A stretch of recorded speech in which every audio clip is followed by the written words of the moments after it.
오늘 말씀입니다. 사도행전 2장 1절에서 4절입니다. 사도행전 2장 1절에서 4절까지 말씀. 사도행전 2장 1절에서 4절. 우리 저와 여러분 함께 합독하여 읽도록 하겠습니다. 시작. 오순절 날이 이미 이름에 그들이 다 같이 한 곳에 모였더니 호련히 하늘로부터 급하고 강한 바람 같은 소리가 있어 그들이 앉은 온 집에 가득하며 마치 불의 엿처럼 갈라지는 것들이 그들에게 보여 각 사람 위에 하나씩 임하여 있더니 그들이 다 성령의 충만함을 받고 성령이 말하게 하심을 따라 다른 언어들로 말하기 시작하니라. 아멘. 아멘. 네, 교회 탄생 하나님 나라입니다. 지난 시간 챕터 1, 2를 우리가 함께 소화하면서 특별히 마태복음 16장은 교회의 착상장이다 그랬습니다. 예수 그리스도의 심장 가운데 하나님의 그 원대한 구속사적 계획 가운데 아주 하이라이트와 같이 있었던 그 교회가 이제 베드로의 신앙 고백과 함께 교회가 이제 착상되는, 이제 출산을 준비하는 단계에 이르는 것이 바로 마태복음 16장이다 그랬습니다. 그렇다면 교회가 탄생하고 교회가 출생하는 장이 어디냐면 바로 사도행전 2장입니다. 오늘 여러분들이 읽은 본문 사도행전 2장이 바로 교회가 출생하고 교회가 탄생하는 장이 되겠습니다. 이 교회가 탄생하기까지 참 많은 우여곡절들이 있었지만 언약의 하나님께서는 끝내 이 일을 이루셨습니다. 할렐루야. 자, 오늘 본문 이해할 때에 이 사도행전 2장의 오순절 성령 강림이 있기까지 제자들이 어떻게 반응했는지를 우리가 좀 알아야 할 필요가 있겠습니다. 특별히 어떤 신학자는 이 다락방 기도, 마가의 다락방 기도, 오순절 성령 강림을 기다렸던 이 기도 모임이 전 인류 역사를 통틀어 가장 중요한 기도 모임이다 라고 표현했습니다. 여러분 동의하십니까? 이 오순절 성령 마가의 다락방, 이 마가의 다락방 기도가 전 인류의 역사를 통틀어 가장 중요한 기도 모임이다 라고 표현을 한 것이죠. 그만큼 이 마가의 다락방에서의 120문도의 기도를 통해 약속하신 성령께서 임하신 것은 매우 매우 중요한 일입니다. 여러분, 이 일이 있기 전까지 세 가지의 극단적인 일들이 나타납니다. 이 일이 있기까지 세 가지 극단적인 일들이 나타나는데 첫 번째는 극단적 헌신이 일어납니다. 오늘 읽지는 않았지만 사도행전 1장 4절 말씀 보면은 사도와 함께 모이사 그들에게 분부하여 이르시되 예루살렘을 떠나지 말고 내게서 들은 바 아버지께서 약속하신 것을 기다리라, 이렇게 이야기하고 있습니다. 여러분, 이 일이 오순절 성령 강림이 있기 전에 예루살렘을 떠나지 않고, 그죠? 아버지께서 약속하신 것을 기다리라 라고 하는 이 극단적 헌신이 이들, 특별히 제자와 120문도들 가운데 이제 나타나게 됩니다. 언제 오실지 몰라요, 사실. 그렇죠? 아버지께서 약속하신 것을 기다리라 라고 하셨습니다. 이러한 극단적 헌신 가운데 큰 부흥이 임하는 줄 믿습니다. 아멘. 여러분, 부흥이 임하는 공동체의 특징이 뭘까요? 예, 극단적 헌신이 있다는 거예요. 네, 정말 저렇게까지 헌신해야 되나? 라고 반문을 할 정도로 그러한 헌신들이 있는 공동체, 정말 주의 전을 사모하고 항상 주의 전에서 예배당에서 기도실에서 모든 것들을 또 주님 앞에 기도하며 나아가는 그러한 신부들이 막 일어나는 은혜가 있는 곳, 그곳에 하나님의 부흥의 불을 부어 주시더라는 것입니다. 두 번째는 뭐냐면 극단적 기도가 있었습니다. 사도행전 1장 14절 말씀에 보면 오로지 마음을 같이하여 기도에 힘쓰더라 라고 나옵니다. 오로지 마음을 같이하여 기도에 힘쓰더라. 마음을 같이하여 오로지 기도에 힘썼다.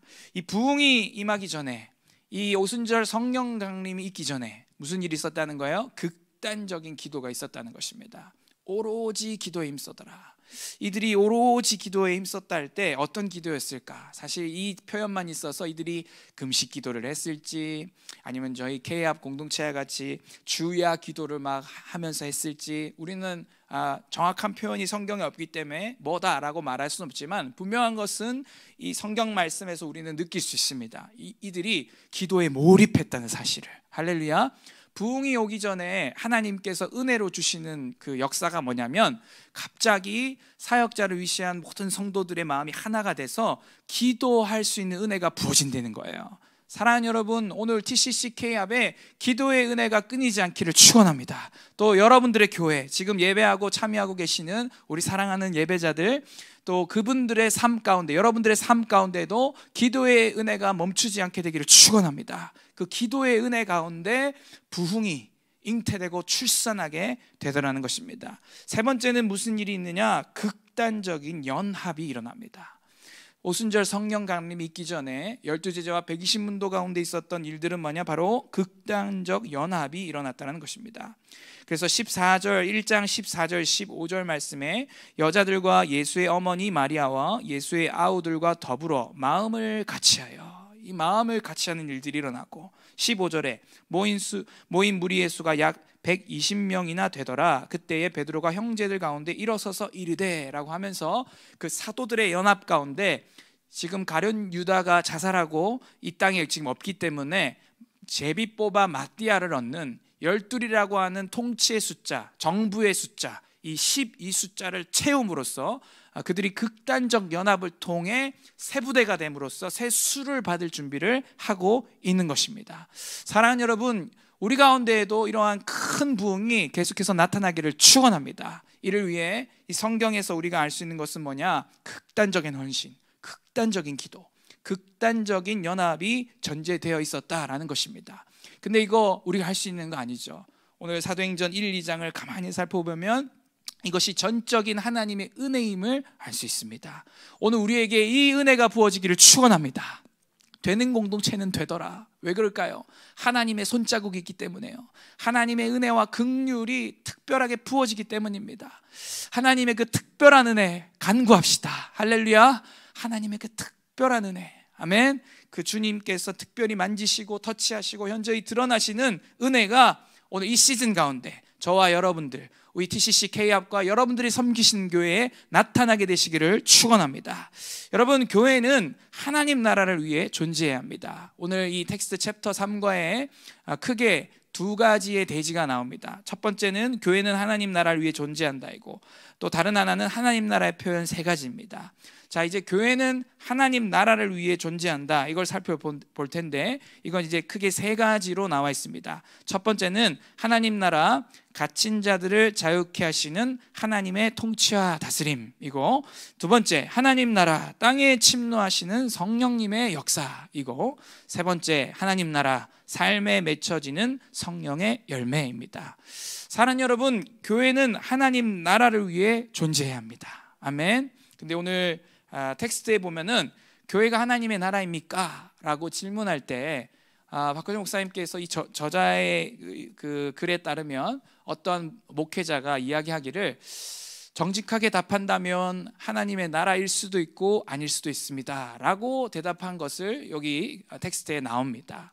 그렇습니다. 신학적으로 하고 성경적으로 하면 교회 이꼴 하나님 나라가 되어야 하겠습니다. 교회에는 하나님 통치와 다스림이 나타나야 되고, 교회는 이 하늘 정부의 이 에클레시아로서, 하늘의 총회로서, 장자들의 모임으로서 하늘의 뜻을 집행하고 동의하고 실현하는 그런 공동체여야 할 것입니다. 하지만 우리가 정직하게 우리 자신을 들여다보고 또 이 전 세계적인 교회의 어떠한 분들을 볼 때에 모든 교회가 그렇다면 다 이 신학적으로 원론적으로 진짜 하나님의 나라인가? 라고 질문했을 때는 우리가 만약 정직하게 반응한다면 하나님의 나라일 수도 있고 아닐 수도 있다라고 대답할 수밖에 없을 것입니다. 그러나 우리가 소원하옵기는 모든 교회가 다 하나님 나라 되기를 축원합니다. 교회는 하나님 나라를 위해 존재해야 합니다. 아멘. 교회가 하나님 나라를 위해 존재하지 않으면, 주님의 킹덤 오브 갓, 하나님의 왕국을 위해 존재하지 않으면 마이 킹덤을 위해 존재할 수밖에 없는 조직이, 공동체가 또 교회가 아닐까 싶습니다. 사랑하는 여러분, 오늘 마이 킹덤을 세우는 교회가 아닌 Your Kingdom, Kingdom of God, 하나님의 왕국을 건설하는 교회로 일어나게 되기를 축원합니다. 자, 이 하나님의 나라, 교회를 위해 존재해야 되는데요, 첫 번째, 하나님의 나라는 갇힌 자들을 자유케 하시는 하나님의 통치와 다스림이다 그랬습니다. 자, 이사야 61장 3절 말씀 우리가 함께 읽도록 하겠습니다. 이사야 61장 1절에서 3절 말씀입니다. 우리 함께 합독하도록 하시겠습니다. 시작. 주 여호와의 영이 내게 내리셨으니 이는 여호와께서 내게 기름을 부으사 가난한 자에게 아름다운 소식을 전하게 하려 하심이라. 나를 보내사 마음이 상한 자를 고치며 포로된 자에게 자유를, 갇힌 자에게 노임을 선포하며 여호와의 은혜와 우리 하나님의 보복의 날을 선포하여 슬픈 자를 위로하되 무릇 시온에서 슬퍼하는 자에게 화관을 주어 그 죄를 대신하며 기쁨의 기름으로 그 슬픔을 대신하며 찬송의 옷으로 그 근심을 대신하시고 그들이 의의 나무 곧 여호와께서 심으신 그 영광을 나타낼 자라 일컬음을 받게 하려 하심이라. 아멘. 아멘. 사랑하는 여러분, 하나님의 나라, 그것은 바로 통치와 다스림입니다. 오늘 이사 61장 보니까 주 여호와의 영이 내게 내리셨다라고 그럽니다. 사실 예수님께서 이 말씀을 인용하시면서 오늘날 이 말씀이 너희 귀에 응하였다 그렇게 표현하시죠. 그렇습니다. 메시아의 신, 기름 부음 받으신, 크라이스트라는 뜻, 그리스도라는 뜻, 기름 부음 받은 자라는 뜻이죠. 이 주 예수 그리스도의 마치 메시아 되심을 예표하는 말씀이기도 하면서 오늘 이것은 또한 성령님이신 하나님 나라소의 성령께서 임하셨을 때 어떤 일들이 나타날 수 있는지를 우리에게 가르쳐주고 있습니다. 첫 번째, 가난한 자에게 아름다운 소식이 증거됩니다. 두 번째, 마음이 상한 자가 고쳐지는 역사가 일어납니다. 세 번째, 포로된 자에게 자유가 선포됩니다. 그리고 마지막으로 갇힌 자에게 노임이 선포되는 것입니다. 사랑하는 여러분, 오늘 성령께서 교회에 충만하게 역사하심으로 이러한 일들이 오늘날 지금도 나타나게 되기를 축원합니다. 여러분들의 삶의 역사 가운데, 여러분의 삶의 현장 가운데 오늘 이 성령의 역사, 성령께서 통치하시고 다스리시고 마음 상한 자, 포로된 자, 갇힌 자를 자유케 하고 치유케 되는 역사가 여러분들의 삶 가운데 나타나게 될 것을 예수 그리스도의 이름으로 선포합니다. 하나님의 나라는 이처럼 통치와 다스림입니다. 하나님 나라, 우리 TCC 교우들이 이제 하나님 나라 하면 바로 통치와 다스림이요 이렇게 나오죠. 예, 하나님 나라 개념은 통치와 다스림의 개념인 것입니다. 오늘 하나님의 통치와 다스림이 못 미칠 곳이 있나요? 아니요. 하나님의 통치와 다스림은 모든 곳에 미칩니다. 할렐루야. 성령이 수면 위에 운행하시고 지금도 omnipresence, 모든 곳에 무소부지하시며 주님이 통치하시고 다스리셔요. 할렐루야. 오늘 대한민국의 어떠함들이 어떤 특정 지도자들에게 좌지우지되는 것 같이 보이셔요? 그렇게 생각하지 마셔요. 여러분, 대한민국 역사의 주관자는 예수 그리스도십니다. 주님을 신뢰하십시오. 주님을 바라보십시오. 아멘. 인자에게, 방백들에게 마음을 두지 마셔요.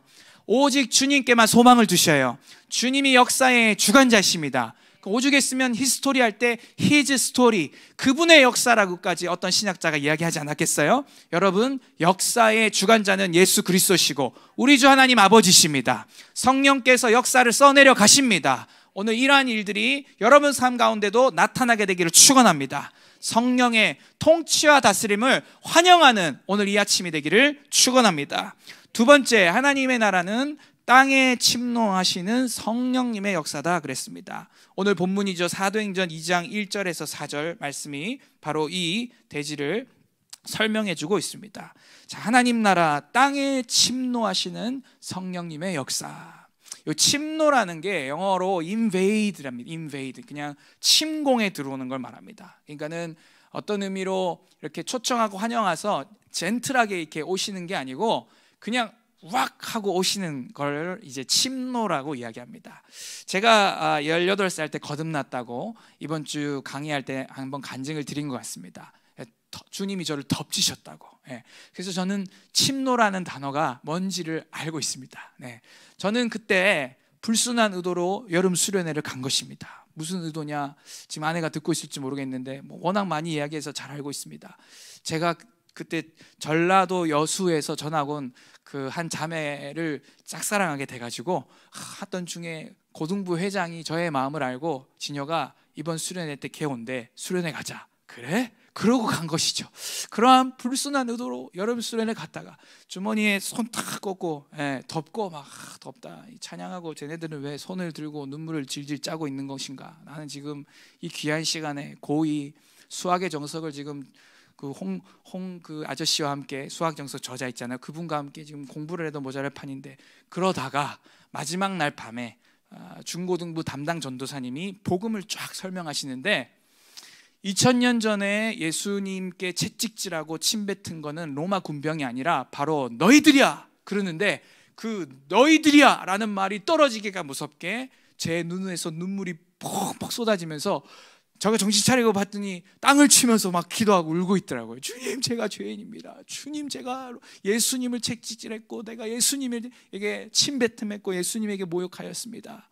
사랑하는 여러분, 그렇게 주님이 저를 덮치셨어요.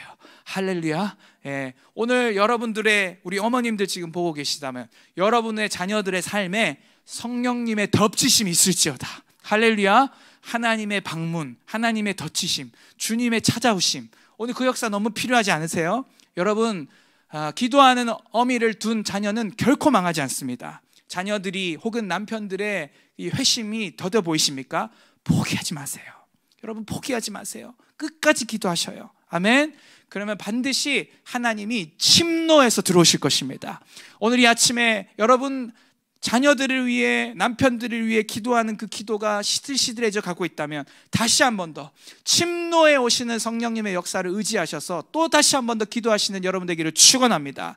여러분, 이 사도행전 2장에 왜 오순절날 성령께서 강림하셨는가, 우리가 이것을 좀 살펴볼 필요가 있습니다. 사도행전 2장 1절 말씀 보니까 오순절날이 이미 이름에 라고 그랬습니다. 왜 오순절인가?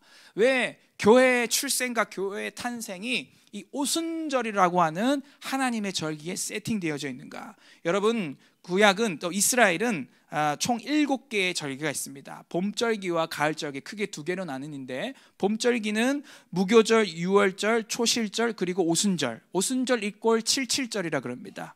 봄절기, 무교절, 유월절, 초실절, 오순절 있고, 가을절기, 나팔절, 대속제일, 그리고 초막절 이꼴 장막절이라 그러죠. 이 7개의 절기가 있습니다. 그런데 여러분, 가만히 구속사적으로 생각해 보면 이 봄절기는 이미 다 이루어졌어요. 무교절, 누룩이 없는 빵이신 예수 그리스도, 할렐루야. 유월절, 어린 양 되신 예수 그리스도, 아멘. 초실절, 첫 열매, 부활의 첫 열매가 되신 예수 그리스도, 아멘. 오순절, 성령님, 아멘. 이 봄절기는 이미 이루어졌다. 근데 가을절기는 나팔절, 대속제일, 그리고 장막절. 나팔절, 예수 그리스도께서 재림하실 때 공중에 나팔 소리가 들리며 천군 천사와 함께 이 땅 가운데 지상 재림하신다고 말씀하셨는데, 이 나팔절. 대속제일 날 욤키푸르가 선포되어지면 큰 나팔이 불러지거든요. 네, 첫 번째 나팔, 마지막 나팔, 그리고 큰 나팔이 불러지는데, 이 큰 나팔이 이렇게 불러지는 날이 바로 대속제일입니다. 이제 이 날을 끝으로 구원의 문이 닫히는 의미가 있는 것이 바로 큰 나팔입니다. 대속제일, 이제 전 이스라엘 모든 백성들의 죄를 사하는 그 대속제일. 그리고 초막절, 주님과 함께 이제 함께 살아가게 되는 이 마지막 이 가을 절기들은 우리가 아직 기다리고 있는 절기들입니다. 그런데 이 2장 1절에 왜 오순절에 교회의 출생 탄생이 세팅되어져 있느냐, 여기 의미가 있습니다. 총 3가지가 의미가 있는데, 첫 번째는 추수요, 두 번째는 말씀, 또 새 언약이요, 세 번째는 온전한 구원, 완전한 구원입니다. 자, 첫 번째, 왜 오순절 성령 강림인가? 첫 번째, 추수입니다. 추수의 의미를 갖고 있습니다. 여러분 잘 아시다시피 저희 오순절날 5월에 있었던 성령 강림 주일날 변순복 교수님을 모시고 오순절의 의미를 살핀 거 기억나십니까? 여러분, 오순절은 그 뭐 유월절이나 무교절은 뭐 니산월 며칠 이렇게 딱 세팅이 되어 있는데, 오순절은 해마다 바뀐다 그랬죠. 그 이유가 뭐라고요? 예, 초실절 이후에 이제 50일을 카운팅하기 때문에 호메르 카운트라 그러죠. 호메르가 단을 말하고, 초실절이 첫 곡식을 이제 그 추수한 거거든요. 그러니까 보리를 처음으로 추수한 것이 바로 초실절 날입니다. 그러면 그 단, 호메르라고 하는 단을 이제 세는 거예요. 어떻게 해요? 7, 7이 49 플러스 1이 오순절이기 때문에 이제 하나, 둘, 셋, 넷, 그러니까 49, 50까지 세는 거예요. 그러니까는 초실절부터 50일까지이기 때문에 이 오순절은 늘 유동적이고 바뀌는 거죠. 네, 첫 추수가 딱, 자, 하나님께서 말씀하시길 보리 추수는 항상 몇 월 며칠에 있을까 이러지 않잖아요. 열매들이 항상 이렇게 들쭉날쭉 하잖아요. 그러니까 초실절, 보리를 딱 추수하는 시점에서부터 50일까지 호메릭 카운팅을 하면서 50일째 되는 날이 이제 오순절이 되는 것입니다. 이때 이제 밀추수가 일어나요. 네, 이때 보리추수 이후에 이제 밀추수가 일어나는데 이 오순절이 담고 있는 의미가 뭐냐? 바로 추수입니다. 할렐루야. 주님은 교회를 통해 대추수를 하기를 원하십니다. 할렐루야. 주님은 교회를 통해 영혼들을 추수하기를 원하십니다. 아멘. 추수가 일어나는 교회. 할렐루야. 잃어버린 영혼들이 주께 돌아오고, 아멘. 교회 내에 잠자는 영혼들이 깨어서 일어나는 그러한 일들이 우리 교회와 여러분들의 교회 가운데 나타나게 되기를 축원합니다. 자, 두 번째는 무슨 의미인가? 말씀이라 그랬습니다. 새 언약이라 그랬습니다. 여러분, 이 오순절을 구약으로 돌아가 보면 무슨 일이 있는지 아시죠? 예, 시내산에서 계명을 받은 날, 10계명을 받은 날이 바로 오순절입니다. 예, 6월절을 보내고 50일 뒤에 정확하게 모세를 시내산으로 주님이 콜링하셔서 이 오순절 날에 하나님의 말씀을 받습니다. 즉 오순절 있고 하나님 말씀을 받은 날입니다. 아멘. 하나님의 말씀을 받은 날이에요. 여러분, 근데 그때에는 첫 번째 말씀을 받을 때는 이스라엘이 범죄하였습니다. 금 송아지를 만들어 가지고 우상 숭배하는 극악무도한 일을 저질렀습니다. 그래 가지고 어떻게 됐어요? 3천여 명의 레위인들이 일어나서 그들의 동족을 심판함으로써 그 하나님의 진노를 이렇게 잠재우는, 하나님의 진노를 멈추는 일들이 있었습니다. 그런데 신약에서의 오순절, 이날은 성령님이 임하십니다. 할렐루야. 특별히 에스겔 37장이나 예레미야 31장이 뭐라고 이야기하고 있습니까? 새 언약을 너희에게 주리니. 할렐루야.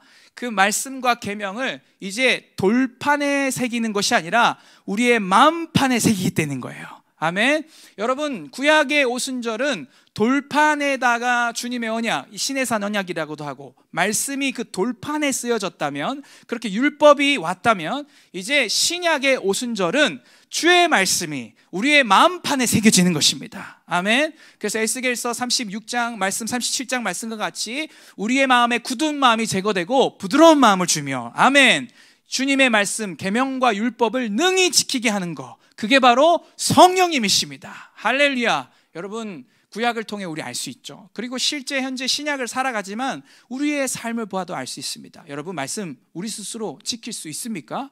없습니다. 성령께서 도와주시지 않으면 하나님의 말씀 1.1획도 지킬 수 없는 것이 우리 아닙니까? 사랑하는 여러분, 오늘 성령께서 오순절날 임하신 것은 그 말씀을, 그 율법을 온전히 지켜낼 수 있는 주체가 누구라는 거예요? 바로 성령 하나님이시라는 것입니다. 할렐루야. 말씀이신 예수 그리스도, 말씀이신 예수 그리스도를 드러내고 말씀이신 예수 그리스도를 깨달아 알게 하는 분이 바로 성령 하나님이라는 것입니다. 우리 마음의 굳은 마음을 제거하시는 분이 성령 하나님이시라는 것입니다.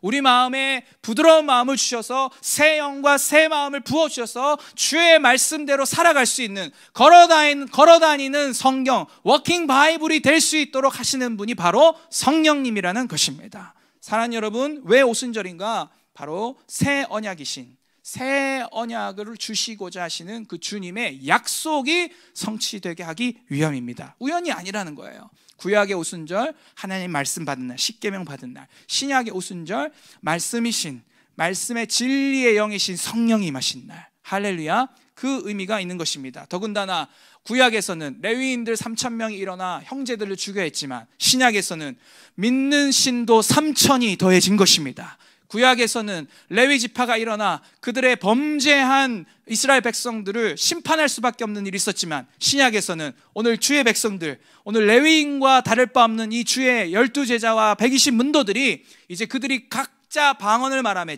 자기네들이 말하고 싶어서 말한 거 아니잖아요. 성령의 권능으로 각자 방언을 이야기할 때 믿는 신도의 수가 3,000이 더해지는 살리는 역사가 일어난 것입니다. 율법은 죽이는 것이고 정죄하시고 심판하는 것이지만 성령, 생명의 역사는 살리는 것이죠. 성령은 살리는 영이신 것입니다. 오늘 그 일이 바로 이 오순절 성령 강림절에 일어난 것이에요. 그리고 세 번째, 구원의 의미가 있습니다. 구원.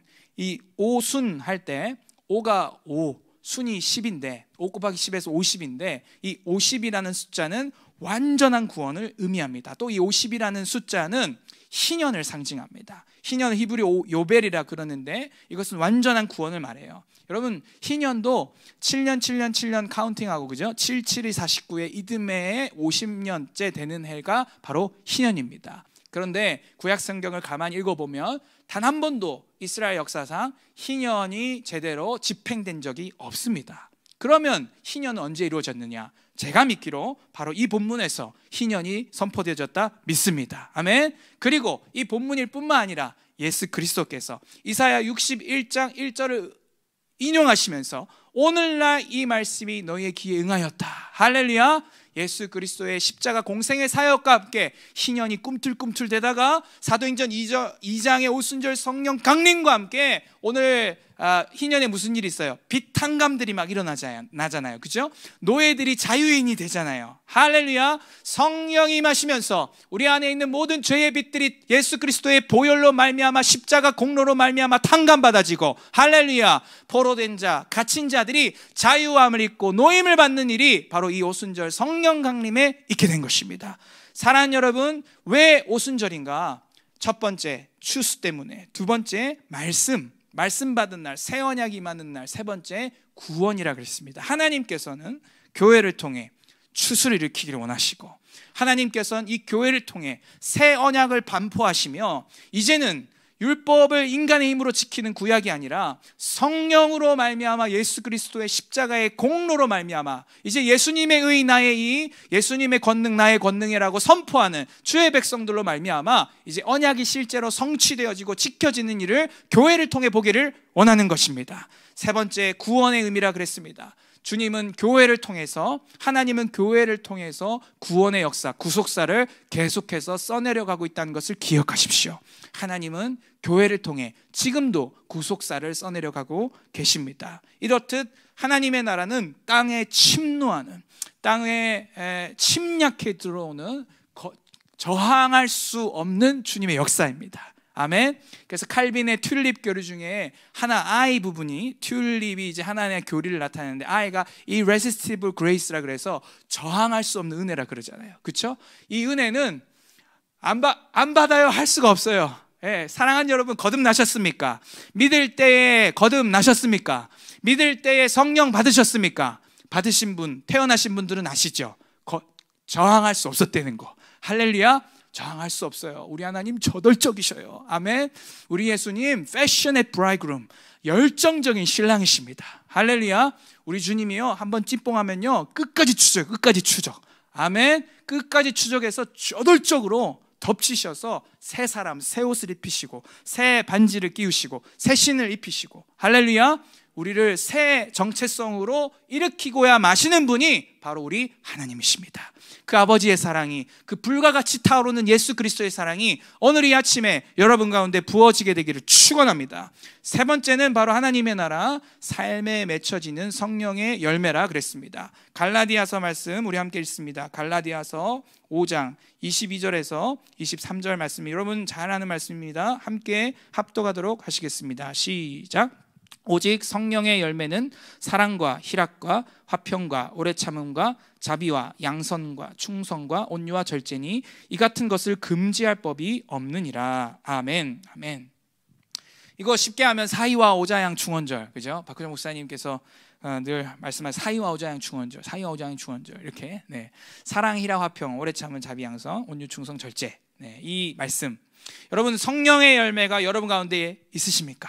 네. 성령의 열매, 막을 법이 없다 그래요. 막을 법이. 예.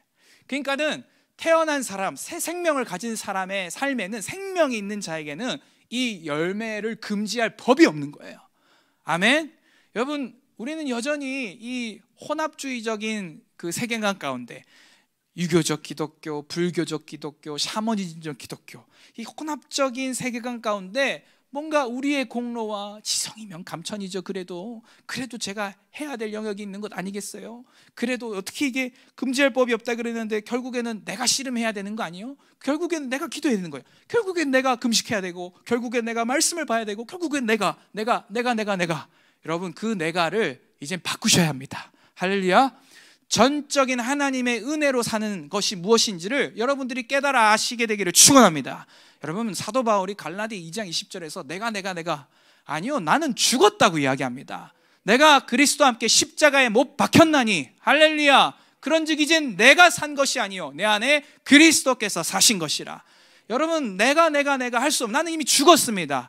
이제 새로 태어난 사람, 거듭난 사람들은 내 안에 계신 성령이, 할렐루야, 성령께서, 예수께서, 하나님께서 주어가 바뀌는 인생이 되기를 축원합니다. 이 성령의 열매도 이 주어가 바뀐 인생들에 나타나는 막을 수 없는, 금지할 수 없는 열매들인 것이에요. 오늘 하나님의 나라가 구체적으로 여러분의 삶 가운데 이 성령의 9가지 열매로 나타나게 되기를 축원합니다. 축원합니다. 하나님의 나라, 볼 수 없고 만질 수 없지만 성령의 열매를 통해, 또 여러분 삶 가운데 나타나는 성령의 역사를 통해 실제적으로 터치할 수 있는, 만질 수 없는데 터치할 수 있고 보이진 않지만 보는 그 신비한 세계로 여러분들을 초대합니다. 사랑하는 여러분, 하나님의 나라, 만질 수 없지만 터치할 수 있어요. 성령으로 만질 수 있어요. 할렐루야. 하나님의 나라, 보이진 않지만 우리는 압니다. 하나님의 나라를 압니다. 할렐루야. 저와 여러분들은 이 하나님 나라의 권속들이요, 시민이고 백성입니다. 여러분, 우린 이곳에 나그네이고 거류민일 따름이에요. 아멘이십니까? 나그네와 거류민, 두 개의 의미 다른 거 아시죠? 저는 필리핀에 20개월 2년간 살면서 나그네와 거류민이 무엇인지 직감적으로 경험한 것 같아요. 네, 나그네와 거류민, 스트레인저이고 이방인일 뿐이고, 저는 그냥 게스트일 뿐이고 그냥 거류민일 뿐인 것이죠. 필리핀에서는. 그러니까 모든 것들이 불편합니다. 네.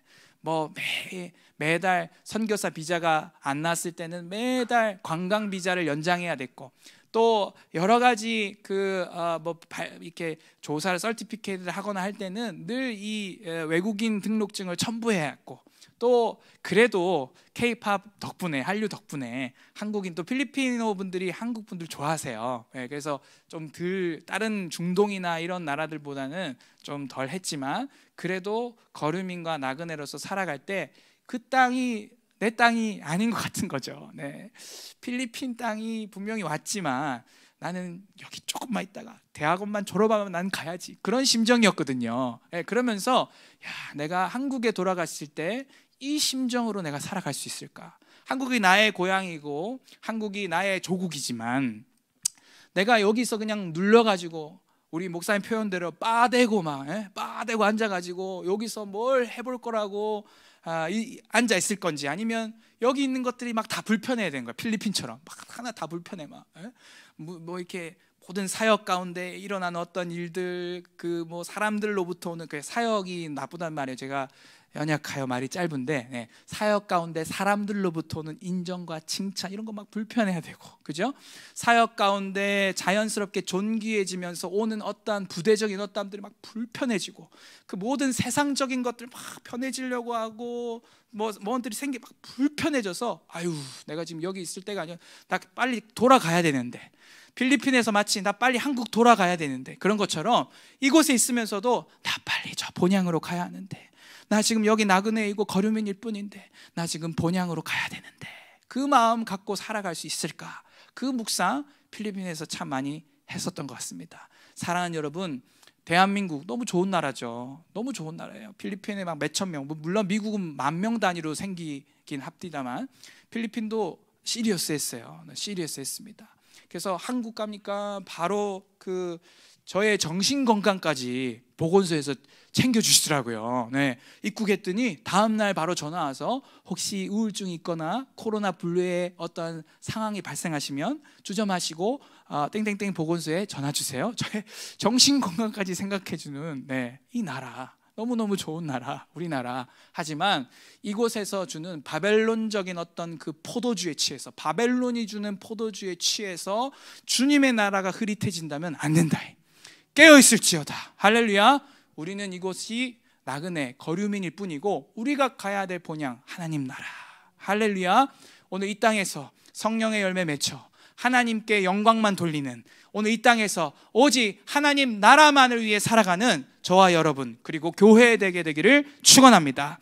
그리고 하나님 나라의 표현 끝으로 3가지를 살펴보고 오늘 함께 기도하도록 하겠습니다. 하나님 나라의 표현 세 가지가 오늘 텍스트에 나옵니다. 첫 번째는 물이요, 두 번째는 바람이요, 세 번째는 불입니다.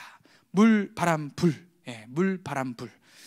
자, 첫 번째 물. 자, 요한복음 7장 37절 말씀 우리 함께 읽도록 하겠습니다. 요한복음 7장 37절에서 39절 말씀입니다. 함께 합독하겠습니다. 시작. 명절 끝날 곧 큰 날에 예수께서 서서 외쳐 이르시되 누구든지 목마르거든 내게로 와서 마시라. 나를 믿는 자는 성경에 이름과 같이 그 배에서 생수의 강이 흘러나오리라 하시니 이는 그를 믿는 자들이 받을 성령을 가리켜 말씀하신 것이라. 예수께서 아직 영광을 받지 않으셨으므로 성령이 아직 그들에게 계시지 아니하시더라. 아멘. 여러분, 사도행전 2장 1절에서 4절 말씀 보면은 성령의 표현들이 있는데, 하나님 나라의 표현들이 있는데 그것이 바로 물, 바람, 불입니다. 그죠? 사도행전 2장 그 2절에 보니까 급하고 강한 바람이 있고, 3절에 보니까 불의 혀처럼 갈라지는 것들이 있고, 그죠? 물은 어디 있는가? 물은 어디 있어요? 그들이 방언으로 각 사람의 언어로 이야기할 때에 각 사람들이 뭐라고 말해요? 쟤네들 새술에 취했나벼? 보졸레 누보 마셨나벼? 그렇게 이야기를 하면서 이제 말하죠. 이때 술이 바로 물입니다. 물.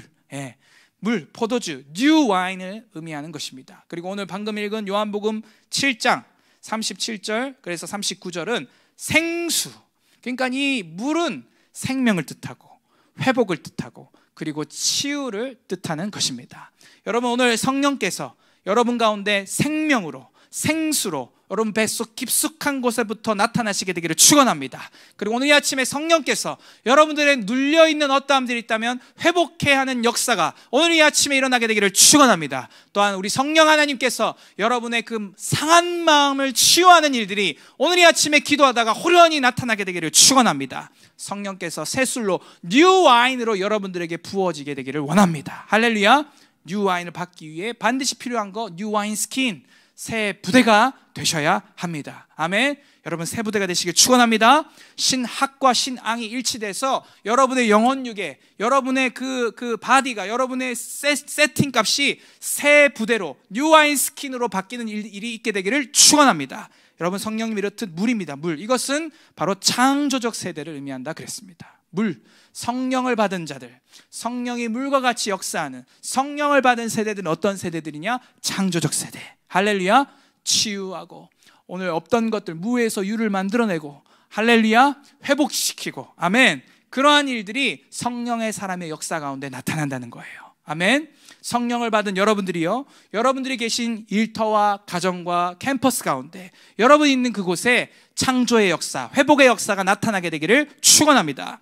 두 번째는 바로 바람입니다. 바람. 우리 에베소서 1장 17절에서 19절 말씀 함께 읽도록 하겠습니다. 에베소서 1장 17절에서 19절 말씀입니다. 함께 읽도록 하겠습니다. 시작. 우리 주 예수 그리스도의 하나님 영광의 아버지께서 지혜와 계시의 영을 너희에게 주사 하나님을 알게 하시고 너희 마음의 눈을 밝히사 그의 부르심의 소망이 무엇이며 성도 안에서 그 기업의 영광의 풍성함이 무엇이며 그의 힘의 위력으로 역사하심을 따라 믿는 우리에게 베푸신 능력의 지극히 크심이 어떠한 것을 너희로 알게 하시기를 구하노라. 아멘. 제가 참 사랑하는 말씀 중에 하나입니다. 여러분, 이 바람, 급하고 강한 바람, mighty rushing wind라고 나옵니다. 오늘 이 급하고 강한 바람은 뭐를 상징한다고 텍스트에 나와져 있죠? 예, 그렇습니다. 바로 계시를 의미합니다. 예언적 세대를 의미합니다. 아멘. 오늘 이 급하고 강한 바람과 같은 성령의 역사가 여러분 가운데 나타나게 되기를 축원합니다. 여러분 성령께서 말씀을 열어주셔요. 아멘. 여러분 이때 말하는 이 계시는 오늘 은사주의를 비판하는 직통 계시를 이야기하는 게 아닙니다. 계시는 성경 66권에서 이미 끝났습니다. 이 완성된 계시에 계시를 더하면 저주를 받는 것이죠. 우리가 말하는 이 계시는 무엇이냐? 계시라는 뜻이 revelation인데 reveal에서 나옵니다.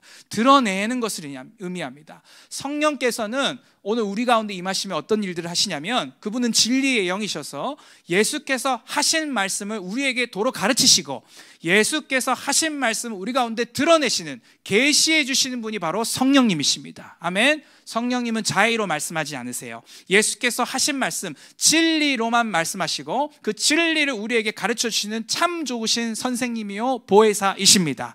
그래서 성령께서 여러분 가운데 임하신다면 급하고 강한 바람과 같이 임하게 된다면 오늘 이전에는 깨닫지 못했던 이 말씀들, 원래는 알고 있었던 그 말씀들이 새롭게 깨달아지고 새롭게 경험되어지는 일들이 나타난다는 거예요. 다시 말해 기록된 말씀, 이 로고스의 말씀이 현재적 말씀, 레마의 말씀으로 작동하는 일들이 바로 성령이 임하실 때 나타나게 되더라는 것입니다. 바로 이들을 일컬어 우리는 예언적 세대라고 하는 것입니다. 예언적 세대는 뭐냐? 하나님의 음성을 듣고 움직이는 세대, Hear and Obey가 가능한 세대, 그들이 바로 예언적 세대입니다. 아멘. 사도 바울을 보세요. 그는 아시아로 가기로 무단히 힘썼습니다. 하지만 사도행전에 뭐라고 나옵니까? 예수의 영, 성령께서 막으시더라. 할렐루야. 여러분, 하마터면 복음이 동진으로 갈 뻔했는데 이 성령의 막으심, 성령의 음성에 철저히 굴복한 바울을 통해 복음의 서진의 역사가 바로 여기서부터 나타나게 되는 것입니다. 사랑하는 여러분, 성령께서 사도 바울에게 역사하신 것 같이 오늘날 여러분들에게도 현재적이고 구체적이고 디테일하게 나타나는 은혜가 있게 되기를 축원합니다. 성령님이 여러분들에게 각종 방법으로 말씀을 걸어오실 때에 그거를 들을 수 있는 귀가 열려 있게 되기를 축원합니다. 성령의 세대, 예언적 세대, 바람으로 나타납니다. 그리고 마지막으로 불입니다. 불. 우리 예배자 올라와 주시고, 현진 형제 올라와 주시고, 불, 권능의 세대를 의미합니다. 우리 아가서 8장 6절에서 7절 말씀 함께 읽겠습니다. 아가서 8장 6절 7절 말씀입니다. 아가서 8장 6절 7절 같이 합독하도록 하겠습니다. 시작.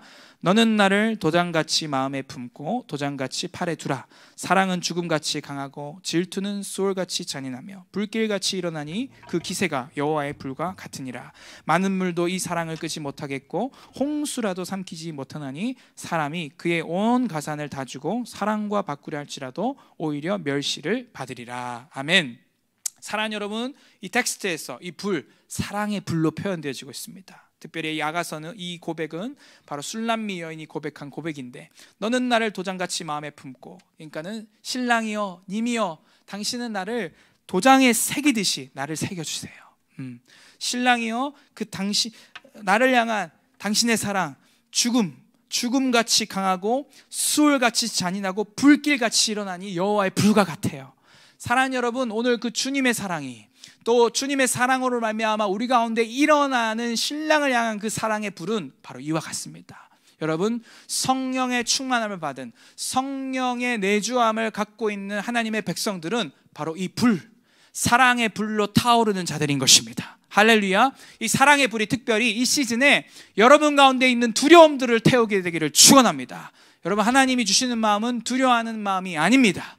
능력, 사랑, 절제라고 그리하였습니다. 오늘 그 성령께서 불로써 여러분들에게 역사하셔서, 사랑의 불로써 역사하셔서 여러분 가운데 오는 어떤 모든 두려움과 쫓김들이 이 시간 소멸되고 태워지게 되기를 축원합니다. 특별히 오늘 본문 컨텍스트 안에서 보면 이 불이 혀같이 갈라졌다 그랬습니다. 그죠? 텅이라고 합니다. 텅은 방언을 의미하기도 하죠. 불이 혀같이 갈라짐과 동시에 그들에게 일어난 일이 무엇입니까? 이 그냥 학자 무식한, 배우지 못한 이들이, 어부 출신, 세리 출신 이들이 어떻게 됐어요?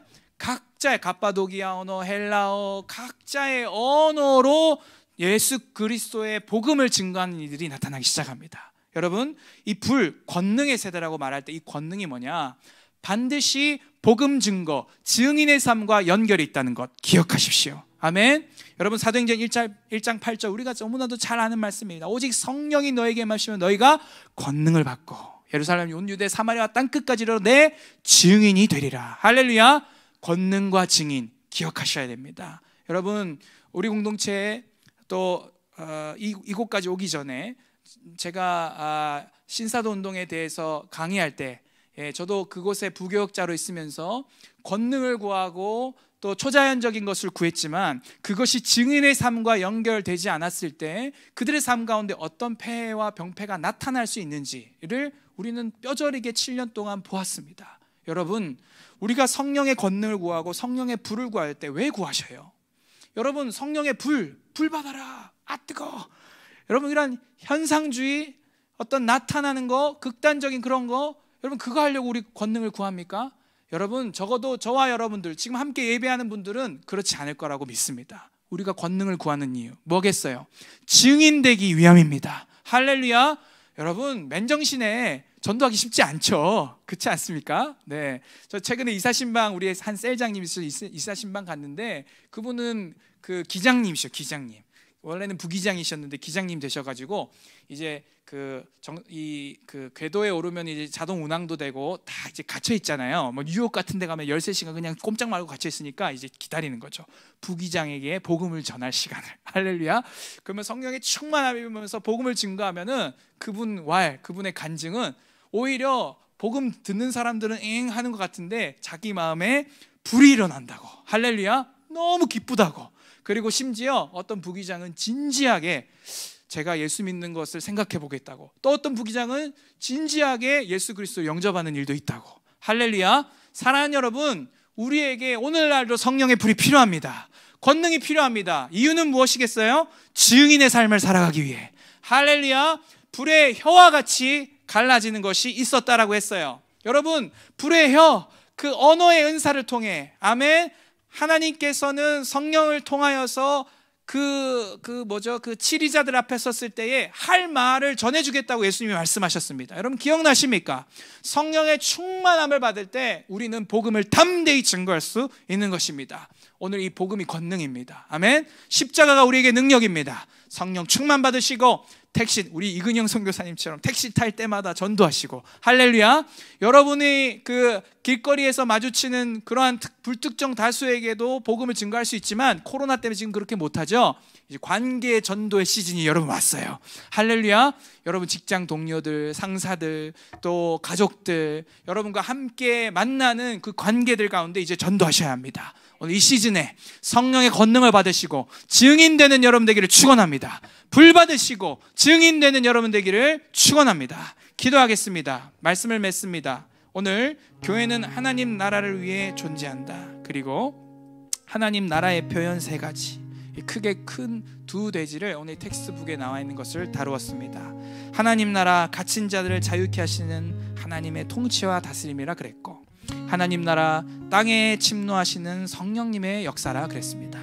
하나님 나라, 삶에 맺혀지는 성령의 열매라고 하였습니다. 이 하나님의 나라가, 구체적이고 실질적인 하나님의 나라가 오늘 이 아침에 여러분 가운데 삶 가운데 나타나게 되기를 축원합니다. 하나님의 나라 표현 3가지, 물, 바람, 불이라 그랬습니다. 창조적 세대, 예언적 세대, 그리고 권능의 세대라 그랬습니다. 오늘 여러분들이 바로 그러한 세대들이십니다. 아멘.